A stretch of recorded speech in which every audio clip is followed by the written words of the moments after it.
Hello everyone, welcome to Shatavahini Institute of Police. I am Chaitanya Bharati, Faculty of General Studies. So boys, already మన ఇన్స్టిట్యూట్లో new batch start అవుతుంది అనుకున్నాం కదా, start అయింది 2 days అవుతుంది అనమాట. ఎవరైతే మా ఇన్స్టిట్యూట్లో జాయిన్ అయ్యారో, ఎవరైతే జాయిన్ అవ్వాలనుకుంటున్నారో వాళ్ళు ఒకసారి చూడండి. 1 course equals to 15 jobs. మీరు విన్నది నిజమే, నేను చెప్పింది నిజమే. ఒక్క కోర్స్తోని 15 జాబ్స్ ఆఫర్ అనమాట. అది ఎలా మేడం అంటే చూద్దాం మనం. సో మన దగ్గర ఎవరైతే శాతవాహని ఇన్స్టిట్యూట్ ఆఫ్ పోలీస్లో ఎవరైతే ప్రిపేర్ అవుతున్నారో, ఆల్రెడీ ఎవరైతే ప్రిపేర్ అవ్వాలనుకుంటున్నారో వాళ్ళకి నేను ఒక ఐడియా ఇవ్వాలని అనుకుంటున్నా. సో ఈ idea is must for the each and every student. So ఇక్కడ ఎవరైతే ప్రిపేర్ అవుతారో వాళ్ళకి ఒకసారి కామన్ సిలబస్ గురించి చెప్తా. ఈ కామన్ సిలబస్ మీరు ప్రిపేర్ అయితే మీరు ఏమేం జాబ్స్ క్రాక్ చేయొచ్చు అనేది ఈరోజు టాపిక్ అనమాట. So focus on the board. So boys and girls listen carefully. 1 course equals to 15 jobs. So చాలామంది చూడండి, మన దగ్గర ఎవరైతే ప్రిపేర్ అవుతున్నారో, బయట స్టూడెంట్స్ ఎవరైతే ఉన్నారో ఒక ఐడియా నేను మీకు ఇస్తే చూడండి క్లియర్గా. జనరల్గా చూడండి, కొంతమంది సెంట్రల్ జాబ్స్ ప్రిపేర్ అవుతారు, కొంతమంది స్టేట్ జాబ్స్ ప్రిపేర్ అవుతారు. ఈ సెంట్రల్ జాబ్స్ ప్రిపేర్ అయ్యేవాళ్ళు, ఈ స్టేట్ జాబ్స్ ప్రిపేర్ అయ్యేవాళ్ళు మన స్టేట్ స్టూడెంట్సే కదా. అంటే మన స్టేట్లో ఉన్న ఎవరైతే స్టూడెంట్స్ ఉన్నారో వాళ్ళలో కొంతమంది ఏం చేస్తారంటే, సెంట్రల్ జాబ్స్లో కాంపిటీషన్ తక్కువగా ఉంటుంది కదా, we will go for the central jobs అంటారు. సో అక్కడ రాలేదనుకోండి, స్టేట్ జాబ్లో నోటిఫికేషన్ రాగానే స్టేట్ జాబ్స్కి ట్రై చేయాలని అనుకుంటారు. ఓకే, దట్స్ ఫైన్, ఎందుకంటే మనకి జాబ్ ఈజ్ మస్ట్. అది స్టేట్ అయినా సెంట్రల్ అయినా మస్ట్. కాబట్టి అందరు ఏం చేస్తారంటే, నేను సెంట్రల్ జాబ్స్కి ఒక సిలబస్ చదవాలి, స్టేట్ జాబ్స్కి ఇంకొక సిలబస్ కావాలని చెప్పేసి ఫస్ట్ ఇదిగో ఈ కన్ఫ్యూజన్ స్టార్ట్ అయ్యి స్ట్రెస్ ఫీల్ అవుతారు. సో అలాంటి స్ట్రెస్ నేను మీకు ఇవ్వకుండా ఒక క్లారిటీ ఇవ్వాలని అనుకుంటున్నా. లిజన్. ఇప్పుడు జనరల్గా చూడండి, మనకి సెంట్రల్ జాబ్స్ ఉంటాయి. ఫర్ ఎగ్జాంపుల్ చూడండి, మనం సెంట్రల్ జాబ్స్ తీసుకున్నప్పుడు, స్టేట్ జాబ్స్ తీసుకున్నప్పుడు ఫస్ట్ ఆఫ్ ఆల్ ఇక్కడ క్వాలిఫికేషన్ చూద్దాం. జనరల్గా సెంట్రల్ జాబ్స్ అనేది 10th బేసిస్తో చాలా ఎక్కువ జాబ్స్ ఉంటాయి. 10th బేస్తో అంటే 10th కంప్లీట్ చేసిన వాళ్ళకి చాలా జాబ్స్ ఉంటాయి. దాంతోపాటు ఇంటర్మీడియట్, 10thతో పాటు ఇంటర్మీడియట్ ఉంటుందన్నమాట. ఇది మనం సెంట్రల్ జాబ్స్ తీసుకుంటే. అదేవిధంగా స్టేట్ జాబ్స్ తీసుకుంటే కనుక ఇంటర్మీడియట్తో స్టార్ట్. జాబ్స్ అనేవి ఎలా స్టార్ట్ అవుతాయంటే ఇంటర్మీడియట్తో స్టార్ట్ అవుతాయి. తర్వాత డిగ్రీ ఉంటే ఎనఫ్. అంటే స్టేట్ జాబ్ ప్రిపేర్ అవ్వాలనుకున్న వాళ్ళకి ఇంటర్మీడియట్ క్వాలిఫికేషన్తో పాటు డిగ్రీ క్వాలిఫికేషన్ ఉంటే సరిపోతుంది. ఏ జాబ్ అయినా ట్రై చేయొచ్చు. ఇక సెంట్రల్ జాబ్ ప్రిపేర్ అవ్వాలనుకున్న వాళ్ళకి మెయిన్గా 10thతో పాటు ఇంటర్మీడియట్ ఉండాలి. ఒకసారి చూడండి, ఫర్ ఎగ్జాంపుల్ ఎవరైతే స్టేట్ జాబ్తో పాటు సెంట్రల్ జాబ్ ప్రిపేర్ అవ్వాలనుకుంటున్నారో వాళ్ళకి కామన్ సిలబస్తో పాటు ఏ జాబ్స్ ప్రిపేర్ అవ్వచ్చో చూద్దాం. జనరల్గా సెంట్రల్ జాబ్స్లలో మనకి ఆర్మ్డ్ ఫోర్సెస్ అని ఉంటుంది, ఫస్ట్ కేటగిరీ అది. తర్వాత పారామిలిటరీ, దీన్నే మనం SSC-GD అని అంటాం అనమాట. తర్వాత RRB లాంటి ఎగ్జామ్స్ ఉంటాయి. సో ఇక్కడ చూడండి, ఇక్కడ ఆర్మ్డ్ ఫోర్సెస్ అంటే ఒక్క జాబ్ కాదు, అందులోనే ఆర్మీ ఉంటుంది, నావీ ఉంటుంది, ఎయిర్ ఫోర్స్ ఉంటుంది అనమాట. ఈ మూడింటిని కలిపి మనం ఆర్మ్డ్ ఫోర్సెస్ అంటాం. SSC-GD దీన్ని మనం పారామిలిటరీ అంటాం. పారామిలిటరీ జాబ్స్ మొత్తం 7 కేటగిరీలు ఉంటాయి. కొన్ని ఎగ్జాంపుల్కి మీకు రాసే చూడండి. మీరు SSC-GD ప్రిపేర్ అవుతున్నారంటే you are eligible for the border security force, ITBP Indo Tibetan border police, తర్వాత CISF, తర్వాత SSB అని, CRPF అని, అస్సాం రైఫిల్స్ అని ఉంటాయి అనమాట. ఇందులో కట్ ఆఫ్ని బట్టి ఇందులో ఏదో ఒక కేటగిరీలో జాబ్ వస్తుంది. తర్వాత RRB రైల్వే రిక్రూట్మెంట్ బోర్డుకి సంబంధించిన RRB ఎగ్జామ్ అనమాట. సో ఇలాంటివి ఉంటాయి. అంటే ఇక్కడ 10th ఇంటర్మీడియట్ స్టాండర్డ్తోని మీరు ఈ జాబ్స్ రాసుకోవచ్చు. ఫర్ ఎగ్జాంపుల్ చూడండి, మాకు 10th ఉంది కదా మేడం, మేము ఏం జాబ్స్ రాయొచ్చు అంటే ఆర్మీ కానీ, నావీ లాంటి ఎగ్జామ్స్ కానీ 10thతో రాసుకోవచ్చు. SSC-GD లాంటి ఎగ్జామ్స్ కూడా రాసుకోవచ్చు. రైట్, ఇది RRB కూడా రాసుకోవచ్చు మీరు. అదే ఒకవేళ మీరు ఎయిర్ ఫోర్స్ రాయాలనుకుంటే మాత్రం కంపల్సరీ ఇంటర్మీడియట్ ఉండాలి. సో ఇప్పుడు చూడండి, ఇదే స్టేట్ జాబ్ చూడండి. స్టేట్ జాబ్స్ కనుక చూస్తే ఇక్కడ మనం ఇంటర్మీడియట్తో చూసినప్పుడు ఇక్కడ మనకి ఇంటర్మీడియట్తోని కానిస్టేబుల్ జాబ్ ఉంటుంది. ఇక్కడ డిగ్రీ చేసిన వాళ్ళకి వాళ్ళు పంచాయతీ సెక్రటరీ రాసుకోవచ్చు. ఒకవేళ VRA నోటిఫికేషన్ కనుక ఈసారి మన తెలంగాణ గవర్నమెంట్ ఇవ్వాలి అనుకుంటే VRA రాసుకోవచ్చు. ఇదిగో SI రాసుకోవచ్చు. గ్రూప్ 4 కానీ, 3 కానీ, 2 కానీ, 1 కానీ, ఇలా మీరు డిగ్రీతో ఇలాంటి జాబ్స్ మీరు అప్లై చేసుకోవచ్చు అనమాట. సో ఇప్పుడు వీటిపైన చూడండి, నా సెగ్మెంట్ ఏంటంటే మీరు ఏది ప్రిపేర్ అవ్వాలనుకున్నా ఈ జాబ్లకి కామన్ సిలబస్ అనేది ఉంటుంది. ఎస్, కరెక్ట్, కామన్ సిలబస్ అనేది ఉంటుంది. కామన్ సిలబస్ ఉంటే మేము ఇవన్నీ క్రాక్ చేయొచ్చా మేడం అని అంటే, మీరు ఖచ్చితంగా క్రాక్ చేస్తారని నేను చెప్పలేను, కానీ మీరు ఖచ్చితంగా క్రాక్ చేయడానికి కామన్ సిలబస్ అయితే మాత్రం యూజ్ అవుతుంది. సో ఇది పాయింట్ అనమాట. ఫర్ ఎగ్జాంపుల్ చూడండి, ఇక్కడ మనం కామన్ సిలబస్ తీసుకుంటే, ఫర్ ఎగ్జాంపుల్ నేను సెంట్రల్ జాబ్స్ నుంచి వస్తాను. మనం ఇక్కడ ఆర్మ్డ్ ఫోర్సెస్ అన్నాం కదా, army, navy, air force, SSGD, RRB అంటున్నాం కదా. వీటిలో కామన్గా GK ఉంటుంది, జనరల్ నాలెడ్జ్ అని ఉంటుంది. సో చాలామంది చెప్పేటప్పుడు ఎవరి ఐడియాలజీ ప్రకారం వాళ్ళు చెప్తారనమాట. సో ఇక్కడ క్లారిటీ ఇస్తా వినండి. ఇక్కడ జీకే అంటే మనకి 2 రకాలుగా ఉంటుంది. జీకే అంటే 2 టైప్స్గా ఉంటుంది అనమాట. ఒక జీకేని మనం ఏమంటామంటే స్టాటిక్ జీకే అని అంటాం. ఇంకొక జీకే ఎక్కడి నుంచి వస్తుందంటే సబ్జెక్ట్ జీకే ఉంటుంది. Static GK and subject GK అని 2 రకాలుగా మనం తీసుకోవాలి. ఫర్ ఎగ్జాంపుల్ మీకు చెప్తా. ఇప్పుడు స్టాటిక్ జీకే అంటే కరెంట్ ఇష్యూస్ ఏవైతే ఉన్నాయో, కరెంట్ అప్డేట్స్ ఏవైతే ఉన్నాయో, లేదు అంటే ఇప్పుడు suppose who was the first prime minister of our India, Jawaharlal Nehru అంటాం. ఇలాంటివన్నీ స్టాటిక్ జీకే. లాంగెస్ట్ ఏంటిది, హైయెస్ట్ ఏంటిది, ఆల్రెడీ ప్రీ డిఫైన్డ్గా ఉన్న వాటి గురించి మనం నేర్చుకుంటప్పుడు స్టాటిక్ జీకే అంటాం. ఇక సబ్జెక్ట్ జీకే అంటే ఈ సబ్జెక్ట్ జీకేలో సబ్జెక్ట్ రిలేటెడ్ జీకే వస్తుంది అనమాట. ఫర్ ఎగ్జాంపుల్ చూడండి, ఒక క్వశ్చన్ ఇస్తాను నేను మీకు. జనరల్గా మనకి జీకే అడిగేటప్పుడు ఏం అడుగుతారంటే బాక్సర్ వార్ ఎప్పుడు జరిగిందని అడుగుతాడు ఎగ్జామ్లో. బాక్సర్ వార్ 1764లో జరిగింది. బాక్సర్ వార్ అనేది ఇదిగో ఇలాంటి ఆర్మ్డ్ ఫోర్సెస్ కానీ, పారామిలిటరీ ఎగ్జామ్స్ కానీ, ఆర్ఆర్బీ లాంటి ఎగ్జామ్స్లలో జీకే కింద వాడు బాక్సర్ వార్ ఎప్పుడు జరిగింది అని అడుగుతున్నాడు. అసలు బాక్సర్ వార్ అనేది యుద్ధాలకు సంబంధించింది. మనం యుద్ధాలకు సంబంధించిన టాపిక్ చదువుకోవాలని చెప్పేసి ఈ సిలబస్లో ఉంటుంది. మరి యుద్ధాలకు సంబంధించిన సిలబస్ మనం సబ్జెక్ట్ పరంగా తీసుకుంటే ఏ సబ్జెక్ట్ ఇది? హిస్టరీయే కదా. అంటే విచ్ మీన్స్ వాట్ అంటే హిస్టరీ అనేది కామన్ టు ఎవ్రీ వన్ అని అర్థం. సో కామన్ సిలబస్ ఉంది కదా. ఎస్. సో ఇలా మీరు ఏది తీసుకున్నా కూడా సబ్జెక్ట్ జీకే ఏదైతే ఉంటుందో, మీరు ఏ కోర్స్ ప్రిపేర్ అయినా కూడా అందులో subject GK is common to the each and every job. ఇప్పుడు అదే సబ్జెక్ట్ జీకే మీరు ఇక్కడ కానిస్టేబుల్కి ప్రిపేర్ అవుతున్నారు అనుకుందాం. సరే ఫర్ ఎగ్జాంపుల్ మీరు ఇంటర్మీడియట్ చదువుతున్న పిల్లలు, ఇంటర్మీడియట్ అయిపోయింది, మీరు you are eligible for the constable కదా. ఇప్పుడు మీరు కానిస్టేబుల్ ప్రిపేర్ అవుతున్నా అనుకున్నారు. కానిస్టేబుల్ మీకు తెలుసు కదా, మాక్సిమం 25 నుంచి 29 లేదంటే అప్రాక్సిమేట్లీ 30 మార్కుల వెయిటేజ్ ఉంది ఇండియన్ హిస్టరీ నుంచి. అప్పుడు కూడా నువ్వు ఇక్కడ వార్స్ గురించి చదవాల్సిందే. Common syllabus. That's what I'm trying to say. Okay, common syllabus ఉంటుంది. సపోజ్ మీరు డిగ్రీ ఉన్న వాళ్ళు పంచాయతీ సెక్రటరీ రాయాలనుకుంటున్నారు, గ్రూప్ 4 కానీ 3 కానీ 2 కానీ 1 రాయాలనుకుంటున్నారు, వాళ్ళైనా కామన్ సిలబస్గా హిస్టరీ చదవడమే. అందుకే గుర్తుపెట్టుకోండి, మా దగ్గర ఎవరైతే ఒక కోర్స్ మీరు ఏదైతే ఇప్పుడు మా Satavahana institute already batch start అయిందో, బ్యాచ్ స్టార్ట్ అయిన పిల్లలతో పాటు న్యూగా జాయిన్ అవ్వాలనుకుని ఎవరైతే ఉన్నారో, మీరు ఇలా ఒక కోర్స్ తీసుకుంటే you can write these all type of jobs అనమాట. సో ఎలా madam, how is it possible అంటే, మేము ఫోకస్ చేసేటప్పుడు ఎలా ఫోకస్ చేస్తామంటే first of all common syllabus పైన ఫోకస్ చేస్తాం. మీరు ఒక డౌట్ నన్ను అడగచ్చు, మేడం నేను కానిస్టేబుల్ ప్రిపేర్ అవ్వడానికి వచ్చా, ఆర్ఎల్స్ నేను ఎస్ఐకి ప్రిపేర్ అవ్వడానికి వచ్చా, ఆర్ఎల్స్ నేను గ్రూప్ 2 ప్రిపేర్ అవ్వడానికి వచ్చానంటే నో ప్రాబ్లం, ప్రిపేర్ అవ్వండి, ఎవరు వద్దన్నారు. కానీ remember, this is the competition world కదా. ఇంత కాంపిటీషన్. మీరు లాస్ట్ టైం కనుక అబ్జర్వ్ చేస్తే కానిస్టేబుల్ ఎస్ఐ కలిపి నేను ఒక అప్రాక్సిమేట్ నెంబర్ చెప్తున్నా, 7 lakhs పీపుల్ వరకు అప్లై చేశారు. అంటే చూడండి, పోస్టులు ఏమో తక్కువగా ఉన్నాయి, అప్లికెంట్స్ మాత్రమే ఎక్కువగా ఉన్నాయి. అంటే దీని అర్థం ఏంటిది, ఇంత కాంపిటీషన్లో మనం ఉన్నప్పుడు ఇక్కడ మీరు గుర్తుపెట్టుకోవాల్సింది ఏంటిది, మనం ఏ ఎగ్జామ్ ప్రిపేర్ అయినా కామన్ సిలబస్ ఉన్న సబ్జెక్టులను మనం ప్రిపేర్ అవుతున్నప్పుడు మీరు మీ ఇంట్రెస్ట్ ఉన్న దానిపైన ఎక్కువ ఫోకస్ చేయాలి. ఇంత కాంపిటీషన్లో మనం నిలబడాలి అంటే వీ కెన్ మన ఏజ్ని ప్రకారం, మన ఏజ్ని బట్టి, మన క్వాలిఫికేషన్ బట్టి అవైలబుల్ ఉన్న జాబ్స్ అన్నిటికీ అప్లై చేసుకోవాలి. ఇలా మీరు ప్రాక్టీస్ చేస్తున్నప్పుడు ఏమవుతుందంటే మిగతా జాబ్స్ వల్ల మీరు అనుకున్న జాబ్స్ని ఈజీగా క్రాక్ చేయొచ్చు. ఫర్ ఎగ్జాంపుల్ చూడండి, ఇక్కడ ఏజ్ కూడా మెయిన్ ఇంపార్టెంట్. సపోజ్ చూడండి, ఇప్పుడు ఇలా సెంట్రల్ జాబ్స్ ప్రిపేర్ అవ్వాలంటే జనరల్గా 17.5 ఇయర్స్ ఏజ్ నుంచి 21 వరకు ఉండాలి. 21 వరకు ఉండాలి. ఇలా 17.5 నుంచి 21 ఉంటే మీరు ఆర్మీ ఫోర్సెస్కి అప్లై చేసుకోవచ్చు. ఇక్కడ మ్యాథ్స్ చూడండి, ఇక్కడ 17.5 ఇయర్స్ అన్నాం కదా, కానిస్టేబుల్ అప్లై చేయడానికి ఎంత వయసు ఉండాలి? 18 సంవత్సరాలు ఉండాలి. అంటే చూడండి, సెంట్రల్ జాబ్కి ఎలిజిబుల్ అయిన వాళ్ళు, ఇక్కడ స్టేట్ జాబ్కి ఎలిజిబుల్ అయిన వాళ్ళకి మధ్య ఏజ్ కేటగిరీ చూడండి 18 ఇయర్స్ ఉంది. అంటే 18 ఇయర్స్ ఉన్న వాళ్ళు సేమ్ జాబ్స్, అంటే నువ్వు ఇక్కడ స్టేట్కి ప్రిపేర్ అవుతూ సెంట్రల్ జాబ్స్ కూడా అప్లై చేసుకోవచ్చు. ఇందులో ఇంకొక కామన్ ఏంటంటే, స్టేట్ జాబ్కి ఇప్పుడు ఆర్మ్డ్ ఫోర్సెస్ ఉంది, దానికి ఖచ్చితంగా రిటర్న్ ఎగ్జామ్ ఉంటుంది, ఈవెంట్స్ ఉంటాయి. కానిస్టేబుల్ కూడా రిటర్న్ ఎగ్జామ్ ఉంటుంది, ఈవెంట్స్ ఉంటుంది. అంటే మీరు ఒక్కసారి ఇక్కడ ఈవెంట్స్ ప్రిపేర్ అయితే ఇక్కడ ప్రాక్టీస్ చేయొచ్చు, ఇక్కడ ఈవెంట్స్ ప్రిపేర్ అయినా ఇక్కడ కూడా యూజ్ అవుతుంది. Common syllabus. ఇది వీళ్ళకి జీకే క్వశ్చన్గా 1764 బాక్సర్ వార్ జరిగిందని వీళ్ళకి అడిగితే అది ఎవరి మధ్య జరిగిందని కానిస్టేబుల్లో అడుగుతారు. Common syllabus. So simple.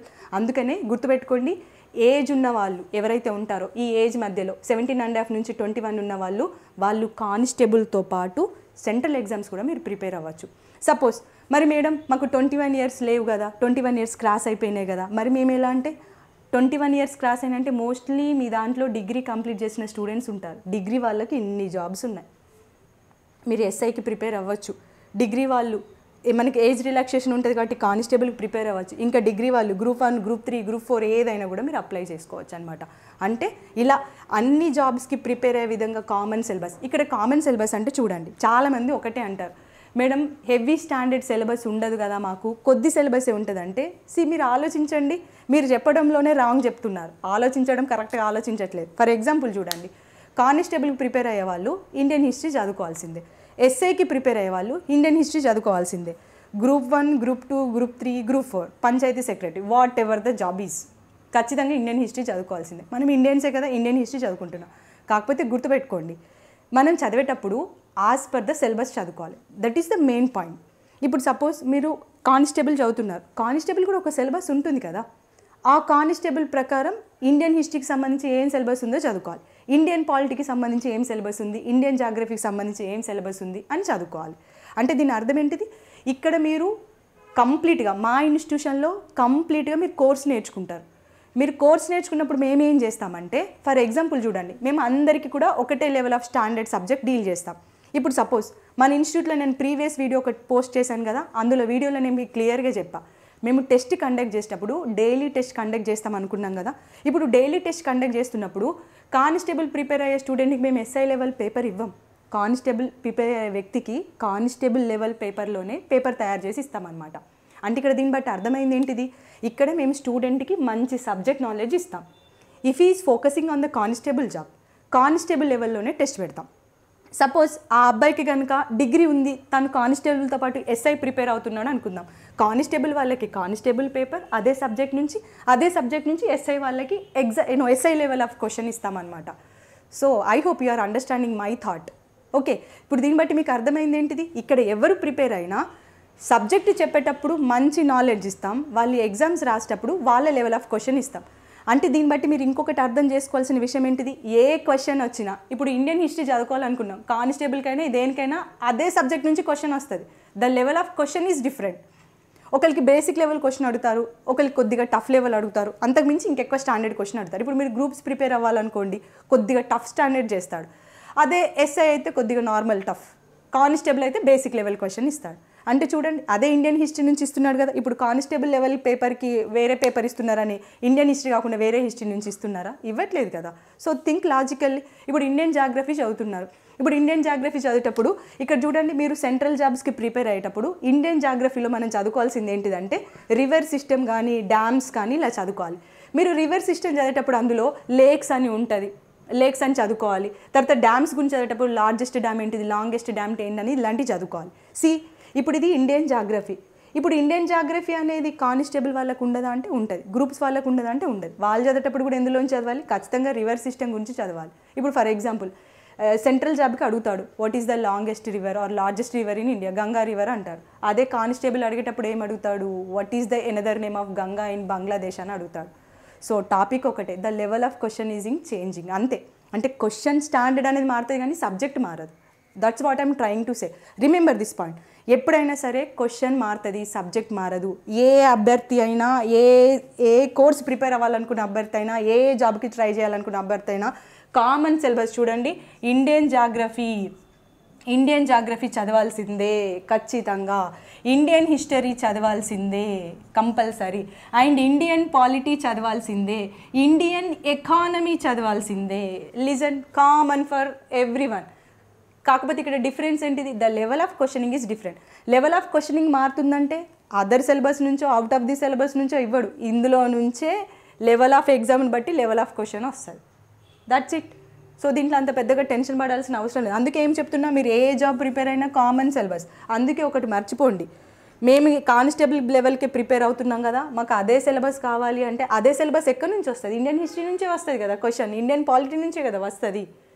With level of questioning అనేది మారుతుంది అనమాట. కాబట్టి ఒకటి గుర్తుపెట్టుకోండి, ఈచ్ అండ్ ఎవ్రీ స్టూడెంట్ ఎవరైతే మా ఇన్స్టిట్యూట్లో జాయిన్ అవ్వాలని అనుకుంటున్నారో వాళ్ళు జాగ్రత్తగా వినండి. మీరు మనకి ఇలా ఆపర్చునిటీస్ ఉన్నప్పుడు, కాకపోతే ఇందులో ఇంకొక పాయింట్ ఏంటంటే, ఇప్పుడు స్టేట్ జాబ్స్ ప్రిపేర్ అయిన వాళ్ళకి ఒక్కటే తేడా, సెంట్రల్ జాబ్స్కి స్టేట్ జాబ్కి ఒక్క డిఫరెన్స్ ఏంటంటే, స్టేట్ జాబ్ ప్రిపేర్ అవుతున్న వాళ్ళు స్టేట్ సంబంధించిన హిస్టరీ చదువుకోవాలి అంతే. ఒక స్టేట్ హిస్టరీ మనం ఎక్కువగా అడిషనల్గా యాడ్ చేసుకోవాలి. కరెంట్ అఫైర్స్ చూసుకున్నప్పుడు స్టేట్ రిలేటెడ్ కరెంట్ అఫైర్స్ చూసుకోవాలి. ఇక మిగతా సబ్జెక్ట్లో ఇప్పుడు మనకి నేషనల్ కరెంట్ అఫైర్స్ ఉంటాయి, స్టేట్ జాబ్స్కి అడుగుతాడు, సెంట్రల్ జాబ్స్కి అడుగుతాడు. కామన్. కాకపోతే మనం స్టేట్ జాబ్ ప్రిపేర్ అయ్యేటప్పుడు మాత్రం స్టేట్ హిస్టరీ పైన ఫోకస్ చేయాలి. అదే సెంట్రల్ జాబ్లో మనం ఏ స్టేట్ వాళ్ళమో ఆ స్టేట్ హిస్టరీతోని సెంట్రల్ జాబ్స్కి సంబంధం ఉండదు. అంటే ఇక్కడ సంబంధం లేని సబ్జెక్ట్ ఏంటిది? స్టేట్ హిస్టరీ సంబంధం ఉండదు. మిగతా అన్ని కామన్ సిలబస్ అనమాట. So common syllabus for every job. ఇప్పుడు అంతెందుకు, ఐఏఎస్ చదివిన వాళ్ళైనా ఐపీఎస్ చదివాల్సిన వాళ్ళైనా ఇండియన్ హిస్టరీ కదా చదువుతారు, ఇండియన్ పాలిటీ కదా, ఇండియన్ ఎకానమీ కదా వాళ్ళు చదివేది. మరి తేడా ఎక్కడ ఉంటుంది? లెవెల్ ఆఫ్ క్వశ్చనింగ్లో డిఫరెన్స్ ఉంటుందన్నమాట. అందుకని ఏంటంటే మేము ప్రతి సబ్జెక్ట్ పైన ఆల్రెడీ మీరు మా ప్రీవియస్ వీడియోస్ చూసే ఉంటారు కదా, ప్రతి ఫ్యాకల్టీ మన దగ్గర మంచిగా టీచ్ చేసే వాళ్ళు ఉన్నారు, ఎక్స్పర్ట్స్ ఉన్నారనమాట. వాళ్ళు చెప్పేటప్పుడు ఒక సబ్జెక్ట్ మీద కంప్లీట్ అవేర్నెస్ ఇస్తారు స్టూడెంట్కి. ఈ కంప్లీట్ అవేర్నెస్ ఎందుకు మేడం అంటే, మనకి ఎప్పుడైనా చాలామంది ఒకటి అంటారు, నేను స్మార్ట్ వర్క్ చేస్తా అంటారు. కానీ అందరూ చెప్పేటప్పుడు స్మార్ట్ వర్క్ అంటారు, చేసేది ఏంటి తెలుసా? Shortcut. సక్సెస్కి షార్ట్ కట్ ఉంటుందా? ఉండదు. సబ్జెక్ట్ నేర్చుకోవాలి. మీరు సబ్జెక్ట్తో వెళ్ళినప్పుడు ఏ షార్ట్ కట్ రూట్నైనా సక్సెస్ఫుల్ చేసుకోవచ్చు. సబ్జెక్ట్ వెళ్ళినప్పుడు నువ్వు ఏ షార్ట్ కట్ వెళ్తే ఏం లాభం జాబ్ రానప్పుడు. అందుకే గుర్తుపెట్టుకొని మేము ఒక కాన్సెప్ట్గా డీల్ చేస్తాం. మీరు ఆ కాన్సెప్ట్ చదివినప్పుడు మీరు ఎంత చదువుతున్నారని మీరు తెలుసుకోవాలనుకున్నప్పుడు మీ ఏజ్ని బట్టి, మీ క్వాలిఫికేషన్ బట్టి ఇలాంటి జాబ్స్ మీరు అప్లై చేసుకొని మనం ఇక్కడ టెస్ట్ పెట్టేటప్పుడు ఏం చేస్తాం? ఏ స్టూడెంట్ అయితే ఏ ఎగ్జామ్ రాస్తున్నాడో ఆ స్టూడెంట్కి తగ్గట్టు మనం టెస్టులు పెడతాం అనమాట. అలా పెట్టినప్పుడు ఏమవుతుంది? ఆ స్టూడెంట్ దాంతోపాటు ఇంకొక జాబ్కి ఎలిజిబుల్గా కూడా అవుతాడనమాట. అంటే దీన్ని బట్టి అర్థం ఏంటిది? మన దగ్గరకు వచ్చిన స్టూడెంట్ తనకి ఏదైతే ఇష్టమైన జాబ్ ఉందో దాంతోపాటు మిగతా జాబ్స్ని కూడా క్రాక్ చేసే ఛాన్స్ ఉంటుంది. Remember, this is the competitive society. మనలాంటి వాళ్ళు లక్షల్లో ఉన్నారు. వాళ్ళందరిలో మనం జాబ్ కొట్టాలి అంటే మనకి ఇష్టమైన దానిపైన ఎక్కువ ఫోకస్ చేయాలి. వాటితో పాటు మిగతా వాటిని కూడా ట్రై చేయాలి. We need a job, right? మనకి జాబ్ కావాలి. ఇప్పుడున్న సిచ్యువేషన్లో మనకి ఇష్టమైన జాబ్ రావాలంటే ఇంకొద్దిగా కష్టపడాలి. అందుకనే ఆ కష్టం మీకు ఎలా చేస్తాం? ఆ కష్టం అనేది ఈజీ అవ్వడానికి ఇక్కడ కామన్ సిలబస్ ఏదైతే ఉందో వాటిపైన మేము ఎక్కువగా ఫోకస్ చేస్తాం. గుర్తుపెట్టుకోండి, మళ్ళీ ఒకసారి చెప్తున్నా, ఎవరు చదివినా ఐఏఎస్ టు ఆర్మీ వరకు ఎవరు చదివినా జాగ్రఫీయే చదవాలి, ఇండియన్ హిస్టరీ చదవాలి, ఇండియన్ పాలిటీ చదవాలి, ఇండియన్ ఎకానమీయే చదవాలి. మిగతా ఏ సబ్జెక్టులు చదవరు ఎవరైనా, అందరికైనా అదే కామన్ సిలబస్ ఉంటుంది అనమాట. సో ఈ విషయాన్ని మీరు మైండ్లో పెట్టుకోండి. అందుకనే ఎవరికైతే ఇంకా చాలా డౌట్స్ ఉన్నాయి, నాకు ఈ సిలబస్ వద్దు, షార్ట్ కట్ వద్దు, షార్ట్ కట్లు వద్దు, హౌ టు లర్న్ అనేది నేర్చుకోండి. వే ఆఫ్ క్వశ్చనింగ్ ఎలా ఉంటుందో తెలుసుకోండి. What have to learn, what have not to learn అనేది తెలుసుకోండి. అది మీకు తెలియజేయడం కోసం నేను తీసుకొచ్చాను. ఈ కామన్ సిలబస్ అనే టాపిక్ నేను ఎందుకు తీసుకొచ్చానంటే బికాజ్ ఆఫ్ దట్ రీజన్. చాలామందికి డౌట్, మేడం ఆ టాపిక్లో ఈ సిలబస్ ఉంటుందా, ఈ సిలబస్ ఉంటుందా అంటే సిలబస్ అన్నిటికీ ఉంటుంది. సిలబస్ సేమ్ సిలబస్ కదా, level of questioning is different. Remember, మళ్ళీ చెప్తున్నా, అందరికీ కామన్ సిలబస్ ఉంటుంది. Level of questioning is different. Basic level వాళ్ళకి బేసిక్ లెవెల్ క్వశ్చన్ ఉంటుంది, స్టాండర్డ్ పేపర్ వాళ్ళకి స్టాండర్డ్ క్వశ్చన్ ఉంటుంది. బేసిక్ లెవెల్ వాళ్ళకి క్వశ్చన్ ఇచ్చి ఆప్షన్స్ ఇస్తారు, కొద్దిగా స్టాండర్డ్ ఎగ్జామ్స్ రాసే వాళ్ళకి క్వశ్చన్ ఇచ్చి స్టేట్మెంట్స్ ఇస్తారు. That's the different. Question same. మీరు గ్రూప్ 2 పేపర్ కనుక మీ బ్రదరో సిస్టర్ ఎవరైనా రాస్తే చూడండి, గ్రూప్ 2లో ఒక క్వశ్చన్ ఇచ్చారనమాట. ఏమని క్వశ్చన్ ఇచ్చారంటే, సన్కి ఎర్త్కి మధ్య డిస్టెన్స్ ఎంత అని అడిగారు. అందులో అది రాంగ్ ఆప్షన్. యాక్చువల్గా సన్కి ఎర్త్కి డిస్టెన్స్ ఎంత ఉంటుందంటే 149.5 మిలియన్ కిలోమీటర్స్ ఉంటుందని అది ఒక క్వశ్చన్. ఇది గ్రూప్ 2 క్వశ్చన్. మీరు మొన్న జరిగిన గ్రూప్ 2 పేపర్ చూస్తే మీకు తెలుస్తుంది. అందులో ఆప్షన్ అదే రాంగ్ ఇచ్చారు కాబట్టి అదే రాంగ్ ఆప్షన్ అనమాట. అందులో రాంగ్ ఆప్షన్ ఏంటని అడిగారు. సో సన్కి ఎర్త్కి మధ్య 149.5 మిలియన్ కిలోమీటర్స్ ఉంటుంది. ఇదే క్వశ్చన్ని ఆర్మీ స్టూడెంట్స్ కూడా చదువుతారు. What is the distance between the sun and earth అని చెప్పేసి దాన్ని మనం ఆస్ట్రానమికల్ యూనిట్ ద్వారా మెజర్ చేస్తామని అదే క్వశ్చన్ చదువుతారు. అదే క్వశ్చన్లో హాటెస్ట్ ప్లానెట్ అని ఇచ్చాడు. Venus is the hottest planet. ఇక్కడ సెంట్రల్ జాబ్ చదివే వాళ్ళకి అది GK bit. What is the hottest planet in solar system అని అడుగుతారు. వీనస్ అంటే దీన్ని బట్టి మీకు అర్థమైంది ఏంటిది? గ్రూప్ 2లోనేమో స్టేట్మెంట్ రూపంలో ఇచ్చాడు, మిగతా ఎగ్జామ్లలో క్వశ్చన్ టు ఆప్షన్ ఇస్తారు. అక్కడ 3 స్టేట్మెంట్స్, ఇక్కడ 3 క్వశ్చన్స్. అదే డిఫరెన్స్ అనమాట. అందరికీ కామన్ సిలబస్ ఉంటుంది. So boys and girls listen, ఎవరైతే మా దగ్గరికి రావాలని అనుకుంటున్నారో ఈ ఆపర్చునిటీని యూస్ చేసుకోండి. ఇలాంటి కంటెంట్ మేము టీచ్ చేస్తాం. ఆల్రెడీ మన ఇన్స్టిట్యూట్లో క్లాసెస్ స్టార్ట్ అవుతున్నాయి. 70% ఆఫ్ ద స్టూడెంట్స్ జాయిన్ అయ్యారు అనమాట. సో మన ఇన్స్టిట్యూట్లో ఒక ఆఫర్ ఉంది కదా, ఎవరైతే ఈ ఫస్ట్ 100 బ్యాచ్లో ఉండాలనుకుంటున్నారో వాళ్ళు 11,000 ఫీ కడితే సరిపోతుంది 6 మంత్స్కి. సో అలాంటి వాళ్ళు ఎవరైతే జాయిన్ అవ్వాలనుకుంటున్నారో, మీరు 100% నుండి మీకు ఫీజ్ కన్సెషన్ రావాలని ఎవరైతే అనుకుంటున్నారో ఆ ఫీజ్ కన్సెషన్ అనేది ఒక 2-3 డేస్లో అయిపోతుంది. కాబట్టి మీరు జాయిన్ అవ్వాలనుకుంటున్న వాళ్ళు మీరు రిజిస్టర్ చేసుకోవచ్చు. మీకున్న డౌట్ ఏంటంటే మేడం మేము రిజిస్టర్ చేసుకుంటే ఇప్పుడు మాకు రావడం కుదరదంటే నో ప్రాబ్లం, మీరు రిజిస్టర్ చేసుకోండి, మీరు తర్వాత కూడా రావచ్చు. మరి వస్తే మేము క్లాసెస్ మిస్ అవుతాం కదా మేడం అంటే నో ప్రాబ్లం, లేట్గా జాయిన్ అయిన వాళ్ళకి కూడా మేము రివిజన్ చేస్తామన్నమాట. కాబట్టి ఎలాంటి టెన్షన్ లేదు. సో ఈ ఆఫర్ అయిపోతుంది కాబట్టి త్వరగా మీరు స్క్రోల్ అవుతున్న నెంబర్కి కాంటాక్ట్ అయ్యి మీ డీటెయిల్స్ ఎన్రోల్ చేసుకోండి.